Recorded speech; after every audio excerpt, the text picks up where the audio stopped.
whilst I don't think me and you were like really like fueled by external validation, we were still fueled by like the external. Not that the Yeah, external's bad at all. Like you should be fueled by the external and the internal. yeah. Like they're both like one and the same. But there was a real lack of like, oh, like I can just do this thing and work really hard, 10, 12-hour days, whilst still being fully fulfilled and happy and not being stressed Mm, and being yeah, playful with yeah, it. Because just because this is absolutely. work doesn't mean I have to treat it like it's something stressful. Actually, something funny that Cameron broke through on one of our calls ages ago was, let me know if I'm getting this wrong, but it was you were still unconsciously, this was like ages ago, by the way. You were still unconsciously tying, like having to do work for the business and homework from school. Do you remember this? Mm. Oh, absolutely.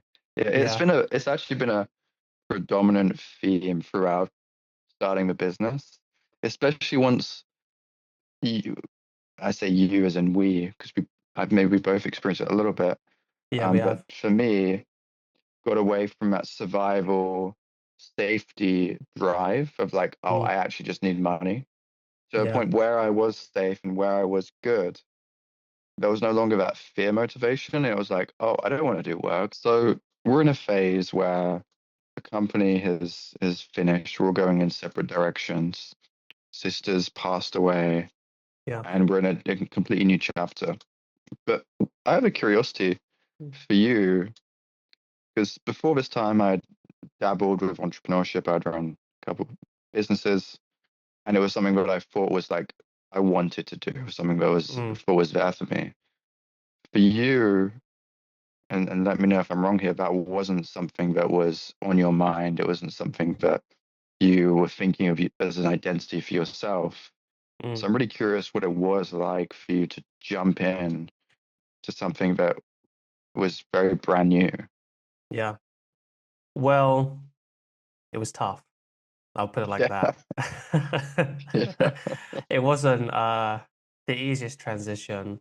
I mean, if you want to talk about identity, I mean, we can call our work so much kind of stuff, but shifting identity is probably a big part of it, right? Yeah, Not like you're not absolutely. actually changing like who you are, like being inauthentic or like trying to be an actor or play a role. You are kind of unlocking more and more true aspects of yourself. But what we choose to identify with and narratives and stories is obviously a big part of what holds people back and what holds me back from my transformations. And I'm sure with you and your journey too. Like what you're attached to, you saying, this is me, this is who I am.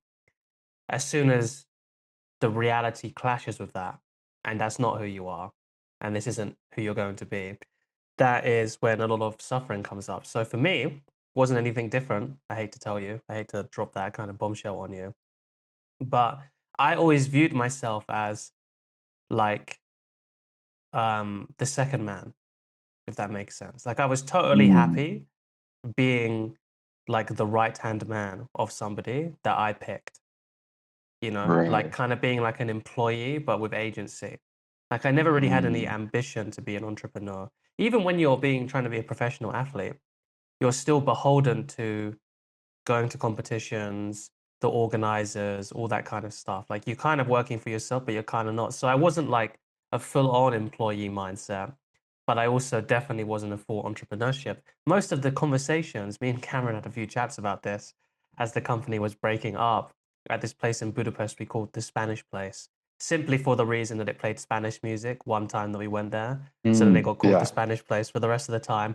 A big part of it was me saying to you, like, I don't know if I can actually do this entrepreneurship on my own. Because I've been an appointment setter, but that's still working with or for somebody. So I took like a month being back home, which I actually really enjoyed being back in England for a month time to kind of figure it out. And then I did what I always do, which is just I force myself to figure it out. So Toby, me and him, we really wanted to go to Thailand and we booked the tickets, and that's what I was doing basically. I was like, okay, I'm going to Thailand. I only have €300 coming in um a month at the moment with not that much. Like Also, social stage completely drained our savings too. Like I had nothing left, you know, Yeah. which is fair enough. All's fair in love and war. And I got on the plane to Thailand, which, by the way, all of this was still paid for by Social Sage because we had a long handing off process. It's one of the benefits of having your mentor also be your boss. There are some drawbacks, but this is definitely one of the benefits where they really make sure that you have everything covered and you're not just like left out on the road to dry. But that was like a really challenging like thing. Like that was a real thing where it was like the obstacle really is the way. Like I just had to go through it. And some people respond to that in different ways. For me, I've always responded to it in the way where I just trust myself to figure it out. Also, the journey that we went on had a lot to do with that because we'd done that multiple times. Um, but yeah, that's kind of how I handled it. How did you handle it? Yeah, I mean, for me, kind of, it was throwing myself in for sure. And there was new pressures, I think, Mm. because I was in a new relationship, like 4 months in, 5 months Ah, in. yeah. So part of the pressure was less going to Thailand and living there and being free. It was like, well, I want to visit this person who lives in Budapest at the time. Yeah. And currently I'm stuck in the UK, so I need to make money for that. Mm. And so it kind of put me in a new mode where I became very focused just from a different set of external circumstances. Mm. And it was the same thing as like that initial self trust of like, all right, when I'm in the situation, I'll figure it out. But also at the same time, what had to happen, because I did go back, same as you, to England for a little bit, and I went for a little bit longer. And that was at the time such a fear for me. It was such a big Yeah. fear of Same for me. getting trapped in the UK, right? You know, I'd Yeah. tried to escape, and that's why going to Poland and then living in Budapest was so like, oh, I'm free. Mm. And oh, what if I get stuck in the UK? What if I get some 9 to 5 job that I hate and I just become Mm. this old man that resents himself? You know, that was kind of the Yeah. fear. And so I remember having to deal with that. And actually, part of the liberation was, oh, I'm still free in the UK. Right. And what started to happen was I started to break down and get comfortable with if I'm in the UK for the next 8 months building this, or even Mm. a year, that's okay. Yeah. You know, and thankfully I have family that are supportive, so they were okay with that. But it was more getting okay in myself that, oh, that's not a failure, that's not, you know, a huge terrible thing. Businesses can take time to build, Mm. and actually giving myself a runway gave me the energy to build it, to create it, and to do it in the way that I wanted to do it. Mm. And thankfully, success came a little bit earlier. It probably took me about 3, 4 months to Yeah. get to a space where I could support myself properly Yeah. and start traveling. I remember And you were still, making bank compared to me. Like you had a much yeah, like you yeah, compared to me, it was much you were crushing it much faster than I was. So that was quite inspiring for me actually from my side. appreciate you sharing that. And Mm. yeah, I mean, for me, it was like, all right, I need to be able to afford the next destination, which was Budapest. And so I Ah. managed to make enough money to get there. And then from there, I actually went to where my girlfriend's from, which is Azerbaijan, Mm. for a couple of weeks. You're a big And fan, right? it's an all right place. I'm not going to say anything bad about it. It's an interesting spot. It has good kebab. It's good food. Yeah. But Great apart from food. that, and then I remember there was a big jump because you guys were going from Chiang Mai, Thailand to Yeah. Da Nang, Vietnam. Yeah. And I really wanted to be there for that. Yeah.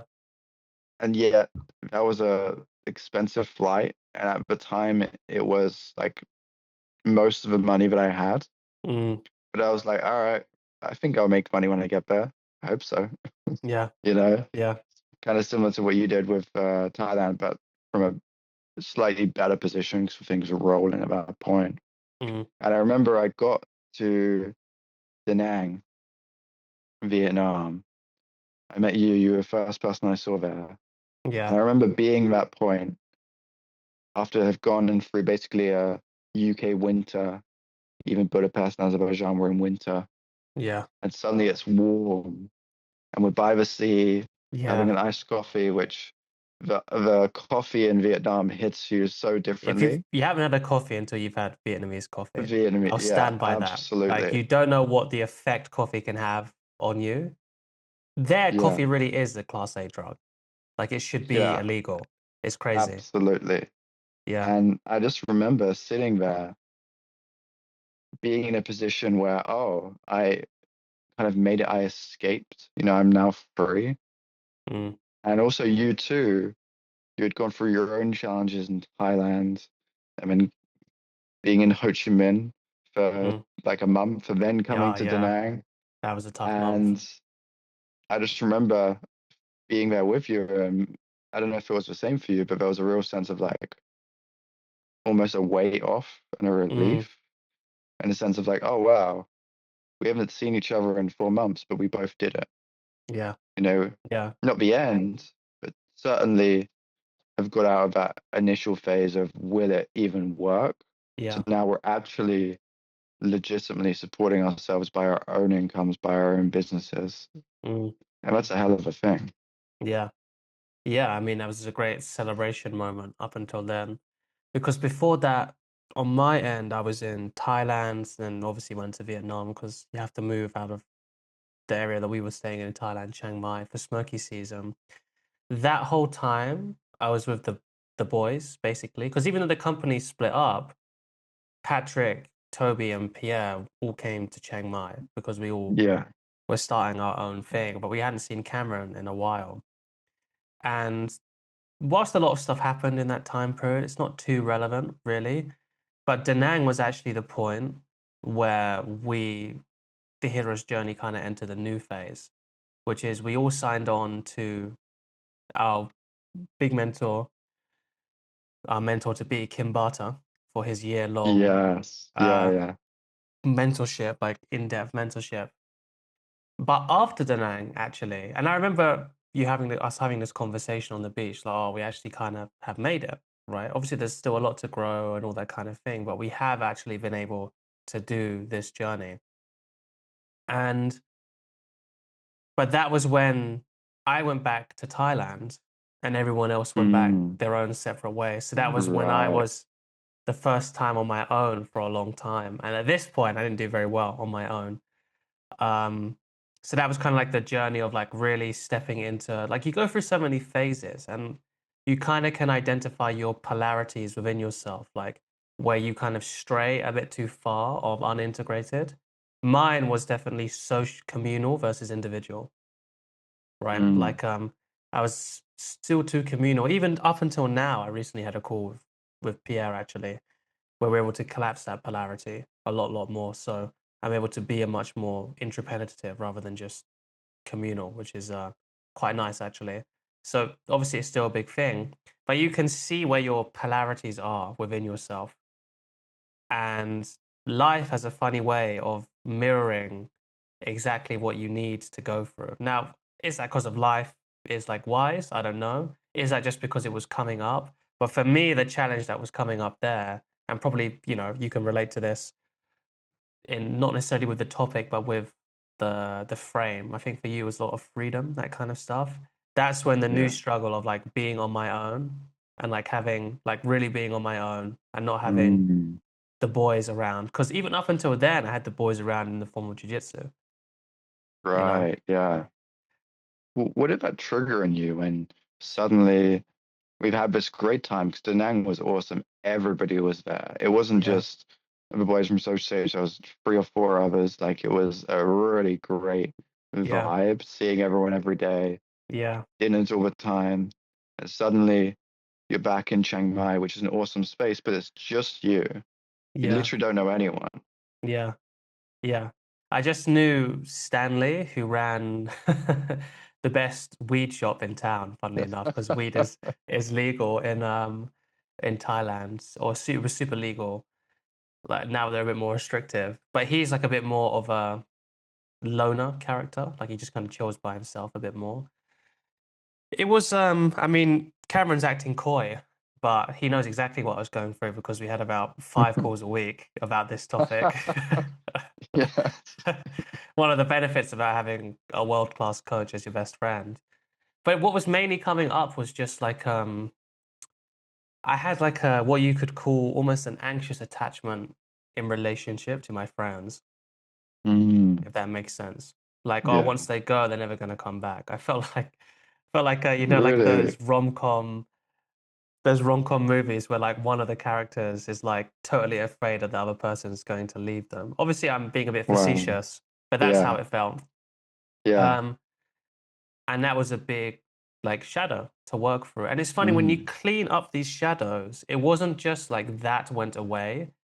But in all social interactions, suddenly that anxious part of me, not like anxiety, like as in the body, because me and Cameron went super hard with socializing and social freedom, like super hard. So my body was relaxed, my mind was relaxed, I felt really confident, but it wasn't until I removed this shadow that I realized like how much of my behavior was still centered around anxiety, if that makes sense. right. Right. That makes sense. Yeah. Like it goes That, beyond just being confident and even getting yeah. results as well, like having people invite you to parties or want to hang out with you if it's, you know, someone you're interested in going on a date. Like you're still having one of the results, but until you clean up just certain like attachment relationship issues, you actually don't understand how much you're limiting yourself, you know? Mm, Like there was yeah. still like a doing and what actually I'm realizing this now, once I integrated this, I was able to just be and chill and get way more results than I ever would have done before because there was this whole Right. needing the other person to be there, needing to be in reciprocity, in agreement, in cooperation. Right. That was gone, you know, which is actually quite interesting to think about. Um, just goes to show Yeah. you that these issues just have so much breadth to them. Absolutely. That's, I also have a curiosity. You described two phases in this episode. Yeah. I know phase one was more challenging for me, Mm, but I'm curious for you. You had this phase of coming to Thailand, that everyone's there, but you're building yeah. your business, and that's tough, and it's a new identity. But then you have this other phase of partially an identity around being collective, being in reciprocity, being in deep friendship, Mm. getting challenged when you're on your own for a good while, right? Without really knowing when other people will be back. Which phase was more challenging for you? It's hard to look back on the business part because that was such like a phase of I think it was initially more scary. But when I was Right. actually doing it, I kind of knew what to do. I'd already been an appointment setter, just like giving Yeah. out free calls. You just do enough stuff and you kind of figure it out. But this phase was like the most, it felt like the most like dead time. The other thing about Chiang Mai is it's a great place. I love it, but it's quite quiet as well. Like you're very, you know, related. You're very in touch with your own thoughts, let's say. Even Right. if you had, because I made friends pretty quickly there as well. So it wasn't even like the external circumstance. I was social, I was making friends, I was, you know, like even like going to fun events. Like I just started dancing at that point, Latin dancing, which I'm super into now. But that was the most like that was definitely more challenging, actually, now I think about it, for sure. Were Yeah. you still going through your freedom stuff at this point, or had you kind of worked through it? Yeah. I've got to remember what I did after Da Nang. Ah, yeah, I remember. So for me, I was then in this phase which lasted for about 2 years where I would do Asia with the boys, Yeah. then come back, see my girlfriend in Budapest, but Mm, also then see my family in the UK. And I would kind of rotate with this mm, for a little while. So at this point, after Da Nang, because one of the beautiful things that happened in Da Nang is I relaxed a little bit, but I also had my best month that I had in the business at that point. So I was like, oh, great, I got nice, money. easy. Let's Yeah. come back. And so now I felt very free. And the thing that started to happen is I felt free and I felt safe. Mm, And then I would meet this almost subtle meaninglessness, like a subtle part of me looking for a problem, mm. right? It was almost like I was getting That's to a point interesting. where I was safe and I was free. And so I felt like I didn't have so many problems, Mm, but didn't feel like I was thriving or I was really in bliss or I was really fulfilled, right? And at the same time, we were going on the journey because we were learning from Kim. mm, We're going through all of that, which actually mirrors a lot of those parts of our life, right? Because you having a real internal new challenges with the collective and internal and the shadow issues around that. For me, it was like, oh, I'm kind of free to a degree, right? I'm at a point where the business is doing well at this point, mm. kind of pretty safe because of that. I'm in a solid relationship. It's going really Yeah. well. I can travel. What now? Oh. And it was kind of a weird phase because I'm like, what, Mm, what is there now? And I found myself at the time, I didn't realize what was happening, but I was trying to find problems, right? Whether it was problems in business, problems in relationship, mm, right? Find things to be like uh, frustrated with mm. because part of the challenge was the meaninglessness or the emptiness that I was creating, not absolute emptiness, but just the feeling of emptiness that I was creating and not wanting to confront that a little bit. When I What made you had not want to all the confront things it? I was, because I didn't understand it. I Mm, didn't get it. I didn't know what to do with it. I'm like, right. is that it? I'm like, at this point, I didn't have an understanding of me generating that. I didn't realize that was something I was generating or even a shadow issue necessarily. And so I found it hard to confront and hard to challenge. Mm, And that was something that persisted for a fair amount of time, where actually I would find myself doing really good at the business, get safe, get free, go into this weird emptiness state, slack off from the business a little bit, get it into a slightly negative state, yeah. have to build the business back up again, get into a good state, business is going well, safe, and repeat the cycle. And that was for a fair amount of time, but I Mm, was experiencing this kind of flip flop. And then with the travel and with everything we were doing, and I do remember actually part of the fruition that came with that was when I came back to, oh no, my first trip to Chiang Mai mm, to visit you. And then our other good friend Ege came, and then we yeah. met Nameva. Yeah. I remember that being a bit of a fruition of it because I'd been this up down cycle, up down. I just got into a new up cycle. I think when I was in Chiang Mai, it kind of That was helped such a good me. time, wasn't it? It was awesome. That was one of my favorite travel experiences was with you guys. Yeah. But it helped me confront that and almost it helped me start enjoying where I was at a little Mm. bit more instead of needing there to be a problem to overcome. How did And there's that still something, change for sorry. you? Because I think maybe you brushed over it a little bit. Like you came to the Yeah, fruition, but how did that fruition actually happen for yeah, you?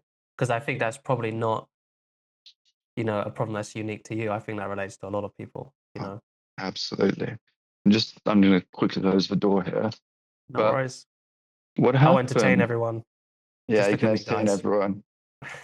So what happened was, and this was interesting, that was almost like a meta issue, right? There was this kind of emptiness, or it wasn't even an emptiness, it was just an underlying tension, right? That Interesting. felt like it was labeled as emptiness. Mm, And actually, through, pardon me, through a lot of the shadow work we did with Kim, it just started to dissolve in seemingly unrelated things. I didn't even tackle it specifically, but my body just started to become a really enjoyable place to be. I wasn't carrying like this tension in my heart, right? Or this sense of just, it was a feeling of, it was weird, it was cold emptiness. It was very weird, Mm, right? But it started to drop away bit by bit through different issues that I would work on, through different shadow cycles that I went through. And I remember one of them was actually this symbolic breakthrough. I can't remember all of the details, but I remember him talking about, symbolic breakthroughs are amazing. They can often make a really great transformation, but they're just a little less specific because you don't know exactly what you're working with all the time. But I just remember following this symbolic trail, and it was almost a sense of this part that was waiting at the door a little bit, right? It was waiting to enjoy life, right? It was waiting to feel like it could go through the door and it could experience life, and it didn't feel like it was ready yet.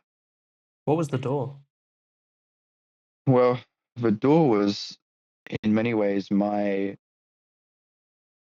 expectations or conditions I had placed upon myself Wow, that I needed to be in.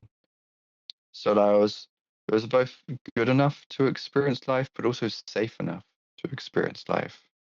Right? Like interesting. I was kind of, it was like this armor that I had to put on to go out and Yeah. experience life in the world, and I had to meet this perfect threshold so I could go out and enjoy life. And so when the door started to drop away those constructs and conditions and let that part of me in, it just naturally started to dissolve a lot of that tension in my body. And there was a sense of living, really, and aliveness, and actually being able to experience life without needing to get somewhere, needing to achieve something, or needing to remove a goal. And it created a real sense of peace, Mm, but also just a real sense of joy and enjoyment that was really brand new for me at mm, that time. mm, yeah. How did that grow and kind of embed for you? Because I know, with your method as well, it's not just enough to have that breakthrough, but we want to embed it and embody it Yeah, and make that breakthrough become even deeper and affect something even wider. So, how was that yeah, process like for you with this? absolutely. So I remember what it came out of it was this part would almost go into this um, cavern, right? It actually reminded me of, in the Mines of Moria in Lord of the Rings, Fellowship of the Ring. And, Yeah, Gandalf's on that kind of bridge, right? yeah, And for some reason, my part's on that bridge. But then the whole cavern just dissolves. And there was just an experience of wholeness. Like that was the label that emerged, was wholeness. mm, And so I just started sitting with the wholeness and taking the wholeness with me when I would do work, when I would be with clients, when I would be with you guys, when I would talk to my girlfriend, when I would go on walk. And slowly, what actually happened is that wholeness even grew beyond me. And I remember there was a part of life that I was like asking the whole,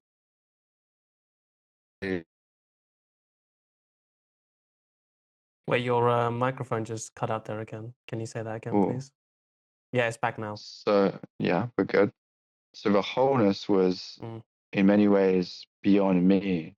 mm, And so I would ask the wholeness for guidance and almost help it guide me, help it lead me, because it was wiser than me at the time. mm. Wow. And what happened was slowly that wholeness would lead me, it would guide me, it would really support the other parts of me. And then eventually the wholeness kind of became me.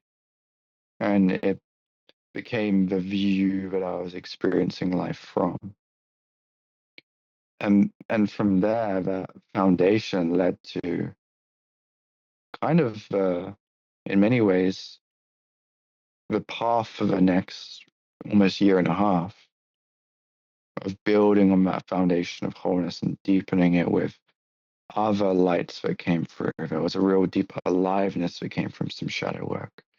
There was um, a real sense of safety and steadiness that came from some shadow work. But they all started to build upon this wholeness and create this system that was working together. And it was like a snowball going downhill. It just started to build and build and build and build until I would look back at my experience a year ago, experience 2 years ago. And I don't know about you, I think it's the same. Sometimes we forget what our experience was. Mm, And we're like, have we even changed? When you look back and you go, wow, that was my experience. That's horrible. I do not want to do that. yeah. Right. And so my experience was in the moment, in that present moment, it was like, oh, I feel really great in my body. I feel whole. I feel safe. I feel alive. And I look back at maybe a year and a half from that point. It's like, oh wow, there was a real tension. There was a real coldness. There was a I just having to distract myself, whether it was with meditation or business or whatever it was. And that was no longer the reality that I was living in, Mm. you know. So what was the next step in the journey for you once you overcame this? We're in Chiang Mai. This really came Yeah. to fruition for you. Does that just means that all your problems are gone and you don't have any issues anymore, right? Just enlightened at this point, Aaron. That's why we're doing a podcast. We're just actually just Coaching Buddhas me. talking to everyone. Yeah, Yeah, two Buddhas, exactly. two Buddhas. Don't worry. Yeah. You are also enlightened. No, joking. But at this point, there was a building on that foundation.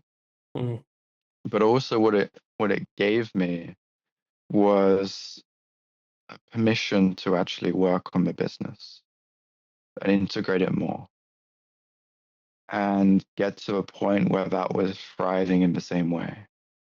Because in some ways, subtly, I would want the business to be a little bit of a problem to distract from a cold emptiness.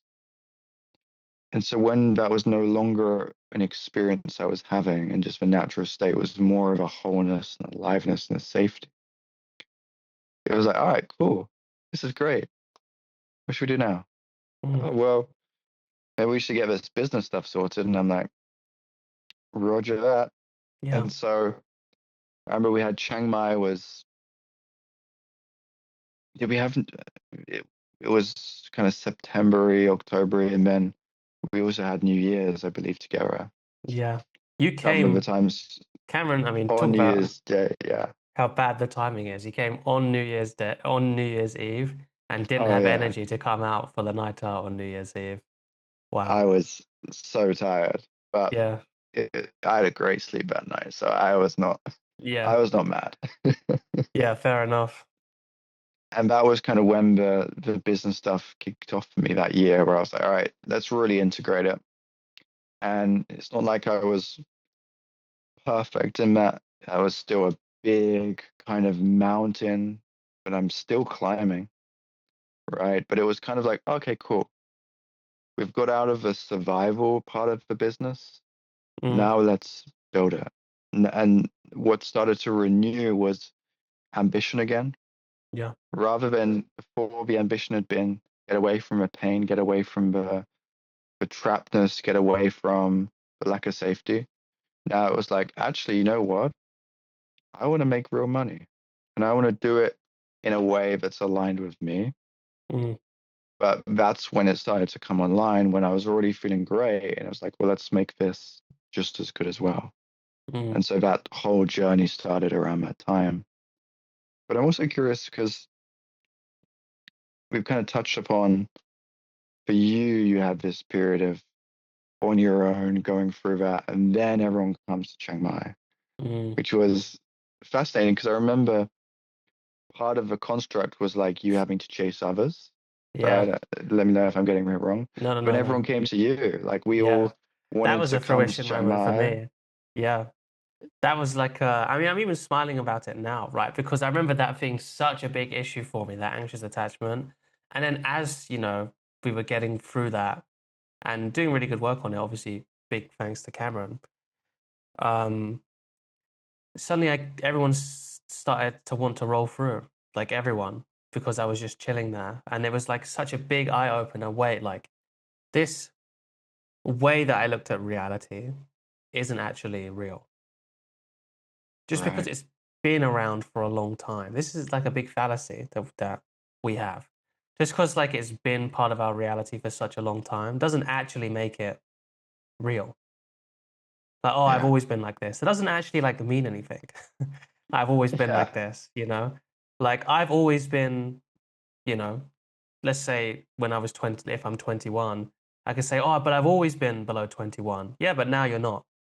You're over that Yeah. now, right? It's the Absolutely. same thing with narratives and beliefs. Like just because once you break through the illusion that like having something for a long time means something about you and there's some attachment, that's when there was a big breakthrough for me when we were doing this work. But like I said, that fruition, the same way as a fruition to you, fruition with me, like, oh wait, like people, it wasn't that people do actually want to spend time with me because I knew that. It was more like, oh, that old strategy of being around people isn't necessary at all. Right. So that was very rewarding. And this time, still working on the business like Cam, actually something that you said reminds me of someone who I talked to a few months ago who's interested in jumping on the program. And he was talking about, he was a founder living in Bali. And, I think he was in marketing, business in marketing. And his whole thing was no longer being driven by ambition fueled by external validation, but fueled instead Mm. by internal alignment. And Right. whilst I don't think me and you were like really like fueled by external validation, we were still fueled by like the external. Not that the Yeah. external's bad at all. Like you should be fueled by the external and the internal. Yeah. Like they're both like one and the same. But there was a real lack of like, oh, like I can just do this thing and work really hard, 10, 12-hour days, whilst still being fully fulfilled and happy and not being stressed Mm. and being Yeah. playful with Yeah. it. Because just because this is Absolutely. work doesn't mean I have to treat it like it's something stressful. Actually, something funny that Cameron broke through on one of our calls ages ago was, let me know if I'm getting this wrong, but it was you were still unconsciously, this was like ages ago, by the way.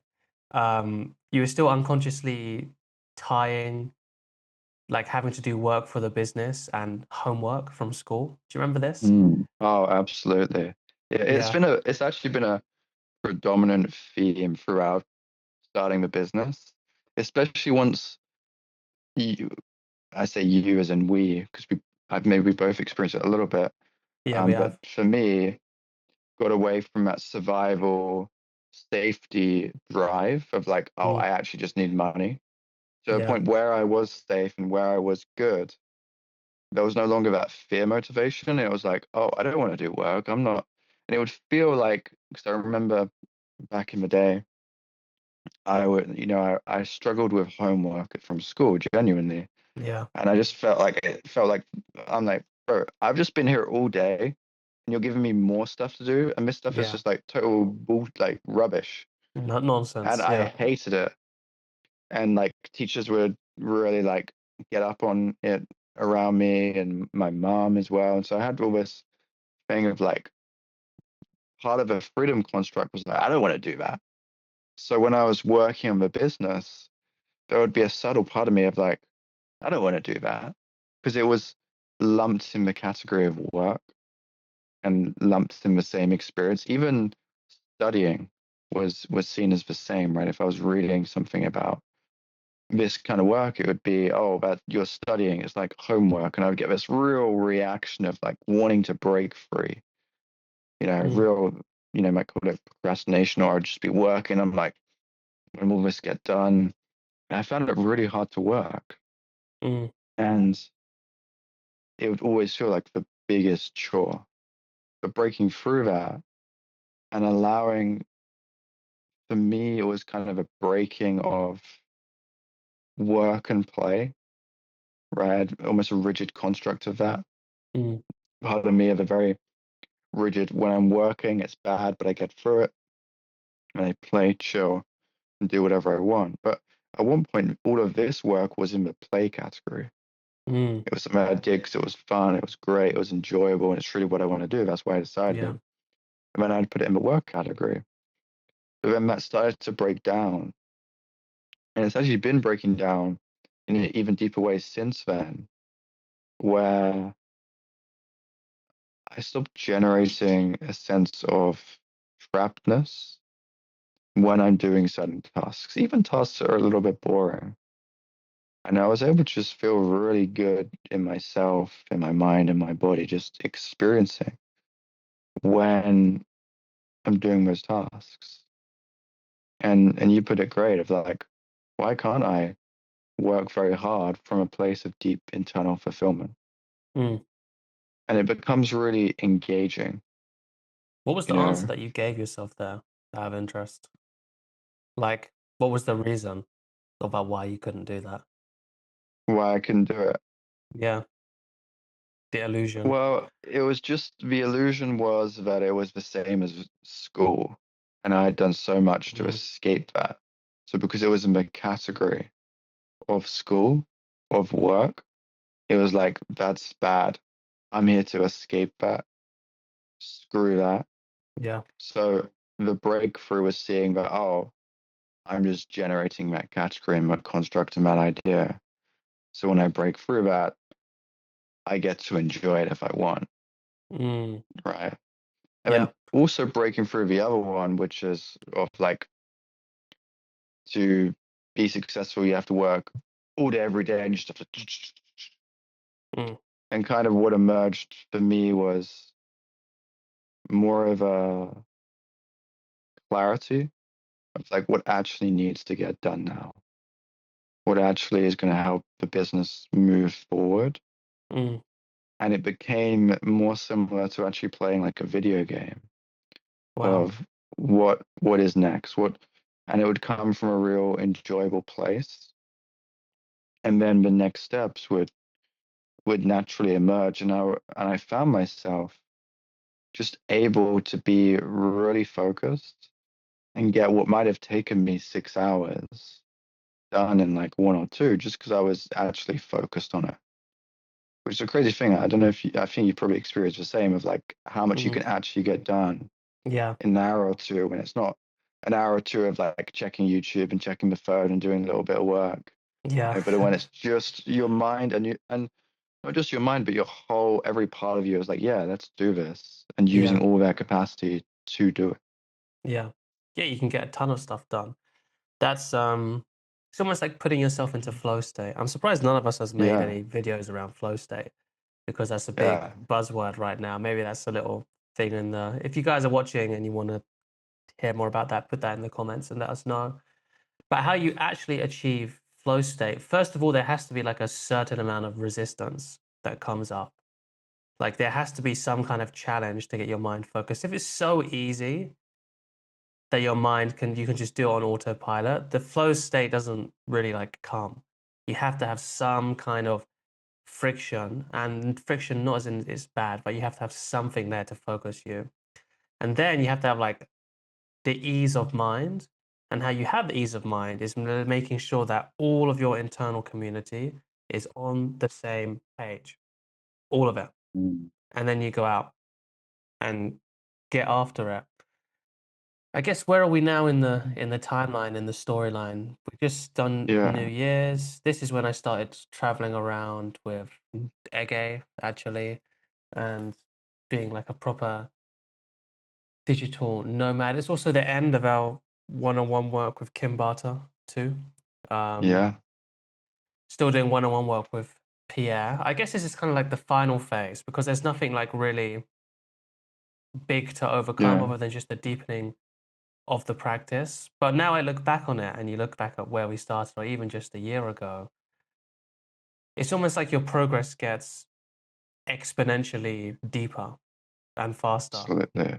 Absolutely. Do you remember something that Pierre said to us once? Because you asked him a question, and it Oh, was like, I do you want to say it? Because you were the one that this happened to. yeah. So I asked, and we've spoken about Pierre an absolute bunch.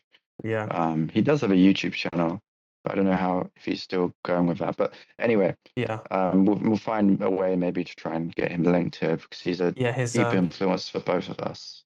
His channel is Unshakable, by Pierre de Souza Okay, on YouTube. Yeah. perfect. So this was in Poland. We've spoken about that in part one, and he's someone who's been into this work for at this point 2 decades. You know, Mm, he started when he was a teenager, really, and at this point he was yeah. 35. And I was like, yeah, what was the year that you grew the most? Mm, And he was like, absolutely this year. I'm like, really? Out of all the years, this year? And he's like, yeah, every single year I've grown more than the previous year because it's just built on the foundations yeah. and found better technologies, better ways of doing it. And I was like, all right, cool. And it kind of stuck in my mind a bit, but I didn't take it into real context until, Mm, and I think it's the same for you, that's been my experience yeah. every When single year. there's this I don't know why it annoys me. I have such weird annoyances, as Cameron can attest to. But like when people talk about burning the boats, which is what Right. I believe Christopher Columbus did when he first came to the Caribbean, so they wouldn't have any choice but to keep on moving. Why that annoys me, I guess because it's overused Mm, and someone's going to hear that and burn the boats and then become homeless, right? So we need to be yeah. careful about about what we say. But in some ways, if you live your life oriented around that, like essentially living life on commission, like me and Mm, you, like if our service isn't good enough and people don't like it, then we are those people that burn the boats and become homeless. Maybe that's why this analogy annoys me, because yeah. maybe it's just a reflection on me. But when you kind of set your life up, am I saying everyone should live on commission or is this like amazing thing and that, like it's the best way to live? No. Essentially, what it means is to get that kind of exponential growth. Your life isn't supposed to stagnate. You're not supposed to peak and Mm, then stagnate or go down. Like it's supposed to be exponential. Like it's set up in that way, but you have to organize yourself in a way, in your way, which is this burning the boats. yeah, Like, are you absolutely. actually like going after what you want? Are you putting in the long-term habits that you want to have? Are you doing belief work? Are you doing shadow work? Are you doing whatever your spiritual practice is, right? Me and Cameron, we proposed the Buddhist way, but we're really not fussy. Whatever floats your boat when it comes to that. As long as you're putting in all of these things, then your growth will be exponential. But you have to make Yeah. sure that you're prioritizing it. Otherwise, what is it, that quote that Ernest Hemingway came up with? Most men live lives of quiet desperation. Mm, It's a phase, it can happen, you know. Um, and sometimes people, it just takes a while to climb out of the hole. But that's something that's really avoidable. And not only is it avoidable, but the potential for the opposite of getting better exponentially every single year, it is possible for everyone, I believe. yeah. But it comes from this is another quote from another mentor, James Tripp. He didn't come up with it. I think it's a Chinese proverb where it says, watch where you're going, otherwise you'll end up where you're heading. Mm, And I think the best thing looking back from this journey, and I'm interested to hear your lesson that I got, is actually taking the time to really consider that for me. Like, where am I actually going? And is yeah. that something which I'm prepared to accept at all stages of life? Like, whether it's my jiu-jitsu time, sales time in appointment setting, working with social sage and obviously this individual thing, that's the if there's one lesson that you could glean from this journey, from my perspective, and I want to hear yours, I would say that's the biggest thing. Because I have another another funny thing that's happening at the moment, which is somebody, one of my good students or one of my clients, um, has a friend who wants to recommend to me. And it's all good, right? We'll see what happens with that. But part of the reason why my client was able to do such good work is because years ago, before he even met me, he considered this question. And he was like, oh, wait, like, I can't just sweep this under the rug. Like, my life fundamentally isn't going to change because I don't understand this unless I actually take ownership of what I want to do. We'll call my client Yeah. Andy, right? So, Andy. And this was before we met, right? So it's not like as soon as he said this, he just like jumped on the program of me. Like there was a whole other journey that he went through with dating and meditation and self-actualization. And having that humility, I think, is really useful. And you had it as well. And obviously, I like to think that I had it too. Where all those years ago, I'm so glad and grateful that I asked myself, like, where am I actually going? And Yeah. I do actually need help, basically. And being able to ask for that for with my mentors Pierre and even with you, like going out and meeting you and my other friends and all that kind of stuff. But what's coming up for you on that? If we want to reflect on some lessons here. Oh, absolutely. And I can relate to that so much. And then also part of that journey for me, and I'm sure it's the same for you, has been that initial, in many ways, courage. I think that's part of it. Because I think we know, Mm, most of us yeah, know, some of us have some blocks around what we want, yeah, right? That's actually very real. yeah, But assuming that's not the case, or you can get through that, is courage to go out and sometimes maybe take a road that isn't spoken about as much or is less common, or maybe there's pressure from yeah, family or friends to not take it, yeah, but doing it because it's right for you. Whether that's yeah, trying to become a jiu-jitsu athlete and then coming into social stage and doing this yeah, incredibly deep work and working with amazing clients, or for me trying to start a business, having challenges, meeting a mentor, and now doing this work at a really deep level. The courage to go and do that mm, and be intentional with where you're going. But then what's happened for me is as I've done that, especially these last couple of years, it's fallen from a directional approach mm, of I'm going this direction, I know what I want in the next 5 years. Let's go that way, to an emergent approach, which has been a real interesting transition for me. And I wonder if other people might have experienced it where now I don't know what I want in 2 years or 5 years or 10 years. But I do know the processes and what I want to do now as the steps so that what will emerge in 2 to 5, 10 years will probably be really wonderful. mm, Right. So right now, my only intention is I want to deepen this practice that of inner work and integral. I want to go deeper in jiu-jitsu. I've been really enjoying that. And I want to build a business that is really harmonious inside, harmonious outside, mm, and reaching the right people.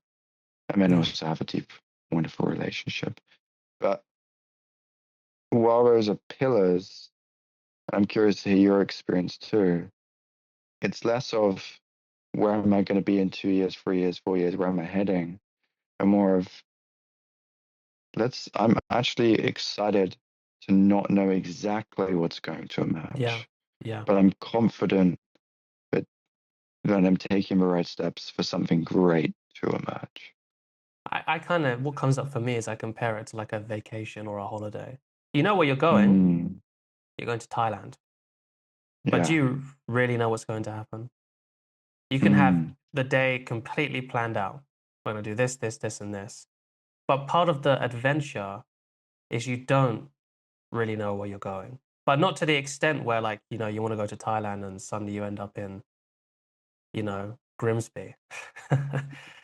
Yeah, that would be, I think that would be the top 10 tragedies that would ever happen. So it's not like that, but then whilst all the signs were telling you were going the wrong way, you just plowed through. No, you know where you're going. That's what I see for you from what you're saying, right? You know where you're going, but Yeah. there's still that space and that non-attachment that makes life fun. Actually, what I wanted to touch on, because you mentioned it, which I think, at least from a lot of my clients, a big thing that they struggle with is, and this is for everyone actually, that social pressure and expectation that family friends can have. And, me and you come from a banter culture, England, Mm. and sometimes that banter culture is like making fun and putting down people, and people are afraid of that. How was that? And we haven't touched upon it on this journey, but looking back on on the conclusions, how did you deal with that moving forward? Because I know for me, like it might be glamorous for some people to say that you're an athlete until like you actually see the reality of what it is of being unemployed and living with your living with your mum. It's Yeah. not very glamorous. And then obviously your mum getting on you to get a job, obviously understandable, all that kind of stuff. And that kind of thing. So obviously there was pressure there. But for you too, I mean, starting off in your first business and, not really know, just kind of doing university for the banter and that kind of stuff. Yeah. How did you handle that social pressure that comes with taking the path that is less trodden on, so to say? Yeah. Well, the truth is, I wasn't particularly brave in saying I'm doing this. Da da da da. I Yeah. actually hit it in both situations initially. The first business I ever did was actually photography when I was like 15. I remember you have some And fun stories from that. yeah, it's a crazy, we definitely have to talk about that some other time because it's good fun. But Yeah. I would go to London to do all the photo shoots, and I would tell my mum I'm meeting friends in London, right? And so she'd take me, get on the train. I had to hide my camera in a bag, and I would go up and do it. And I only told her after 6 months when I'd actually made some money. I was like, actually, you know what? I've been doing this. Mm, And she was accepting. She was fine. She was like, why didn't you tell me? I'm like, well, I don't think you would approve. And she probably wouldn't have in some ways. I mm, remember the same thing for the first business that we spoke about on here. I had the I had the support that I was already doing in university that I cover in many ways, and I was mm. living away from home, so it's not like they were, putting any pressure on me. But I remember I did tell my dad once I'd made the money. I'm like, so Dad, I did this business program with this guy from Lebanon. He's like, what? And I'm like, yeah, but it works. And I've now made £4,000. He's like, oh, okay. Um, carry on, I guess. you know. Yeah. And so it wasn't really through any, and actually that brings up a point of sometimes you do need to be, and that's a systemic approach, a bit tactical, because sometimes people do not approve and Yeah. probably won't approve. And And you you might don't have not to have be, the resources yet to be able to handle that. And that's fine. yeah, Yeah. yeah. And also, you don't always have to be like authentic and honest with everyone of like, Yeah. I'm doing this, right? You can actually just, you could, like, I don't regret hiding it from them Mm, and doing that because it's what I needed to do at the time to mm. make it work and to give me the space to actually to pursue that without pressure or any of that. So I've forgotten what the original question was. It Oh yeah, was, dealing how with did that you handle pressure. that? Yeah. Yeah, I think it's just being graceful, but you have to find a way to deal with it, whether it's emotional, being strong enough to take it on the chin, or actually just like being a little bit tactical sometimes. But I'm Yeah. curious what you found of yours. Um, I was definitely more a take it on the chin kind of guy, but also like I couldn't really hide it Yeah. either. So like, if I had that option, what would I have done? But I remember it was more like the uncertainty that you have during that time period because it's all fun and games, us talking about this after the fact that it worked out or it's working out. But when you're in that moment, like I remember sometimes I'd come back home, I'd be so tired from training and I'd have to go and do like outreach because I was doing appointment setting. And I was just like, bro, like if this doesn't work out, you're completely fucked. Like you're fucked. Like you just Yeah, spent so much energy. Like this is a literal sign that you are spending your life energy like doing this thing and you have no idea if it's going to work out at all. yeah, Like zero. absolutely. You have no idea the time frame, all that kind of stuff, which is why in some ways we actually had it quite well, we did have it quite easy. First of all, we had a supportive family, right? I mean, that's not very common. Or Yeah, I wouldn't say it's not very common, but it's not something you should take for granted for sure. absolutely. And also we were young, so Yep. you're kind of expected to not have things sorted out. But also we hadn't had enough time to really develop any kind of comfort with anything. Like already having Yeah, a decent paying job or getting into our ways, that kind of thing. So we had a lot of advantages when it comes to that.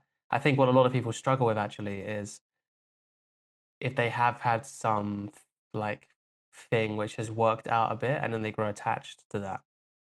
Which is why the yeah, the tactical approach that you said is perfect for them. You're not supposed to, you know, throw it all away. Like that's actually an absolutely. advantage because you have resources, you have something to get going. It's like that Yeah, example that you had with Kim, one of our mentors, who, or the example that he used was, let's say symbolically you have a black bear arising for you, which represents your power, if you're doing like symbolic work. But let's say you're in a position where there is a power imbalance. So we can own that black bear inside of us or that, polar bear, brown bear. I forget what kind of bear it was. I don't think it's very important. But you have this bear inside of us. And it's like, oh, okay, that's amazing and that's powerful and that's ours. But if it's in a position where we don't have the power, and if we act from that, we're going to get hit back down, then we have to integrate a tactical part, a smart part. So it becomes a yeah, smart bear inside of us, right? yeah, And it's kind of a similar approach. You got to work with whatever you're given, basically, and then use your awareness just being your intelligence, to see how best to integrate it in this situation. yeah, absolutely. I think that's a great thing that Kim definitely touches on, who's a mentor for both of us at times. Hmm. And of just because you're doing deep internal work doesn't mean you get to bypass systems in the external or Yeah, even systems in the internal. You yeah, know, it doesn't have to be, the approach isn't only re-owning your power, as in re-owning the ferocity, can be that, but it's not only just being an absolutely honest, absolutely authentic, always saying everything, always doing that. mm, Like this one-dimensional approach. mm, Often re-owning your power means I have deep power now within me, and from this I can actually take a course of action that maybe is a little bit more patient. I don't need, yeah, like, the reason someone would be greatly angry is like a fox is kind of trapped in a corner. They're going to fight, right? But if you're trapped in a corner, you're in a pretty sticky position and it's not ideal. mm, Real power would be not getting into the corner.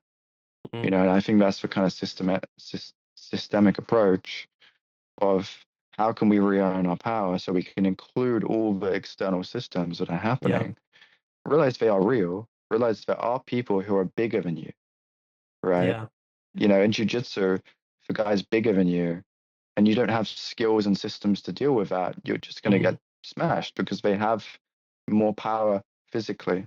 But then we yeah, can gain power by using our intelligence, by developing skills and all of that. yeah, exactly. And so I think it's great that you touched upon that because sometimes it's Yeah, diminished and people take on an absolute view of what power means, mm, what like internal power actually means, and realizing that some of the greatest power is being completely aware and accepting of a system. Mm. And then because you are aware and accepting of it, you can see where there's weaknesses that you can exploit, right? Yeah. Where you can be tactical and actually make change. Yeah. Let's do something fun to kind of round this episode off. From everything that we just talked about in this free episode podcast mini series, what's the Mm. one insight that you're taking away from reflecting on your journey? Oh, that's a great question. Oh, you know what I think it is? What? It's actually that it does matter. And let me explain that. Mm. So often, and I'm guilty of it massively, when I've got through a breakthrough, I stop making the problem that destroyed me for so long or was so challenging for so long matter. Because I've Mm. gone through it now and it's empty and I'm like, oh, I'm all good. Whether it was building an online business and becoming free or going out day in, day out, developing confidence and social skills so that I could be in deep relationship with people. Those mattered so much. And it's so tempting, and I do it often to kind of negate that. I haven't actually been through a lot. I haven't progressed as much as I should have. I haven't achieved as much as whatever. I kind of diminish it. And so actually reflecting back on it is like, oh, actually that did matter. That was a big breakthrough. That was a big problem that I overcame. Mm. Right. That was a big story. And giving that back to in appreciation and celebration for the parts of me that went through that. Maybe Mm. not perfectly, maybe not from inner harmony and bliss, like maybe I get to experience now, but who carved the path with willpower Yeah. and through intense fear. And I don't know, just acknowledging that it does matter Yeah. and that it was real and that it doesn't get to be diminished just because it's no longer a problem now.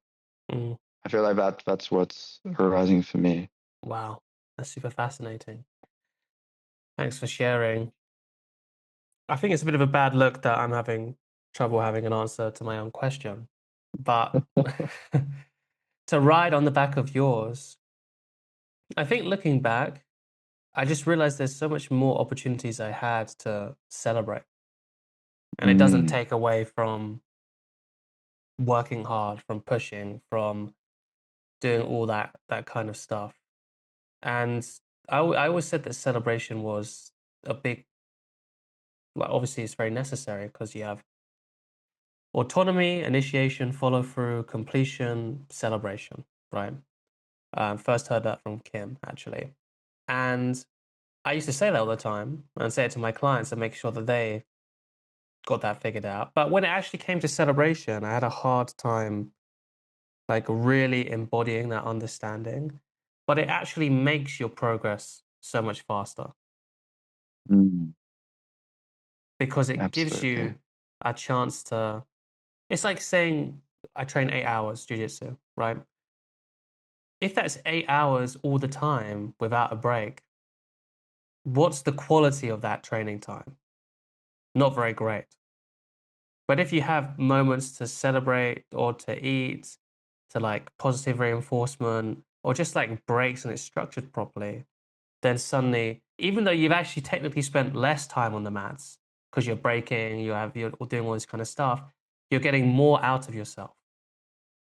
And then there's Yeah. obviously a path on it further than that, is you need that space, that extra space for extra creativity and for fulfillment Mm, to arise and for the next phase of something which isn't just doing so much or even doing in order to be in being, if that makes sense, like doing all of the being practices, right? yeah, yeah. Sometimes you just need just nonsense. As weird as that sounds. Like you just need like having a Tinto di Verano on the corner side of, Cafe Roll in Budapest to celebrate the end of a 12-day work week, Like, and Yeah. it doesn't need to, and it's not scientifically the best thing to do and how to optimize your recovery. But yet, it's the best thing you could have done for yourself. I guess that's what's coming up for me. Yep. That's I think that's a good place to finish. Perfect. Thanks for joining us. Honored that you made it all the way to the end and you're choosing to listen to me and Cameron. Obviously, I got Cameron's links in the comment below, in the link below. Go and check out his stuff. If you're on my channel, this is the end of the 3-part podcast mini series around the hero's journey. So go look at the other 2 videos in this playlist if you're not already. And Cameron, what would you like to say? Yeah, same here. If you're coming from my channel, please do check out Aaron's. It's in the description. He's got some amazing videos and some amazing opportunities for everyone that follows him. Perfect. All right. Take care, everyone, and we'll see you on the next one.